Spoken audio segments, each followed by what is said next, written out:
తెలంగాణలో 3 కమిషన్లకు చైర్మన్లు సభ్యుల ఎంపికపై ప్రభుత్వం కసరత్తు చేస్తోంది.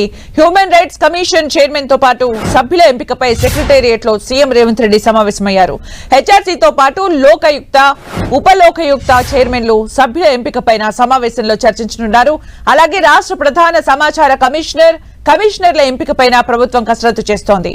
సచివాలయంలో సీఎం రేవంత్ రెడ్డి అధ్యక్షతన జరుగుతున్న ఈ సమావేశంలో శాసన మండలి చైర్మన్ గుత్తా సుఖేందర్ రెడ్డి, శాసన స్పీకర్ గడ్డం ప్రసాద్ కుమార్ తో పాటు డిప్యూటీ సీఎం భట్టి విక్రమార్క హాజరయ్యారు.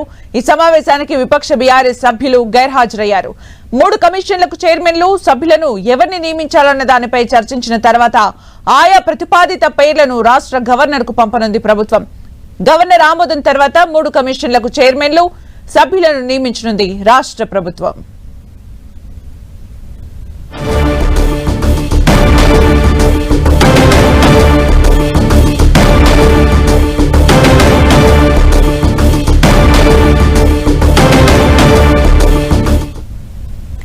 తెలంగాణలో 3 కమిషన్లకు చైర్మన్లు సభ్యుల ఎంపికపై ప్రభుత్వం కసరత్తు చేస్తోంది.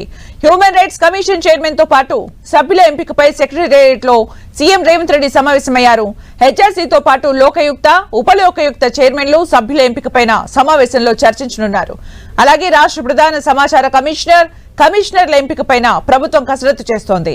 సచివాలయంలో సీఎం రేవంత్ రెడ్డి అధ్యక్షతన జరుగుతున్న ఈ సమావేశంలో శాసన మండలి చైర్మన్ గుత్తా సుఖేందర్ రెడ్డి, శాసన స్పీకర్ గడ్డం ప్రసాద్ కుమార్ తో పాటు డిప్యూటీ సీఎం భట్టి విక్రమార్క హాజరయ్యారు.